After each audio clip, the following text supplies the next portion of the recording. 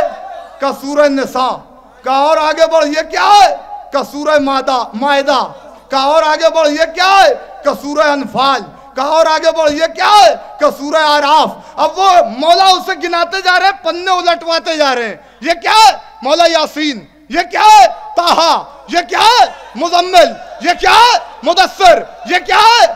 یہ کیا ہے؟ والناس. مولا نے کہا بند کر دے. اس نے بند کیا. مولا نے کہا یہ کیا ہے؟ کہا قرآن. یہ کیا ہے؟ کیسے فیصلہ کیا میرے مولا نے کتنی آسانی سے. کہا یہ کیا ہے؟ کہا قرآن. کہا عجیب بات کرتا ہے, کبھی کہتا قرآن, کبھی کہتا الحمد, کبھی کہتا بقرہ, کبھی کہتا یاسین, کبھی کہتا طٰہٰ, کبھی کہتا مزمل, کبھی کہتا والناس. کہا مولا اصل میں مسئلہ یہ ہے کہ جب تک الگ الگ کر کے دیکھا, ہو گئی تقریر بھائی, ہو گئی. جب تک الگ الگ کر کے دیکھا, کہیں الحمد نظر آیا, کہیں طٰہٰ نظر آیا, کہیں مزمل نظر آیا, کہیں مدثر نظر آیا, اور جب سب کو ملا کے دیکھا تو صرف اور صرف قرآن نظر آیا. کہا بھئی یہی ہماری بھی حقیقت ہے. ہمارا نور ایک جگہ جمع ہو جائے تو محمد نظر آئیں گے. الگ الگ کر کے دیکھے گا, کہیں علی نظر آئیں گے, کہیں حسن نظر آئیں گے, کہیں حسین نظر آئیں گے.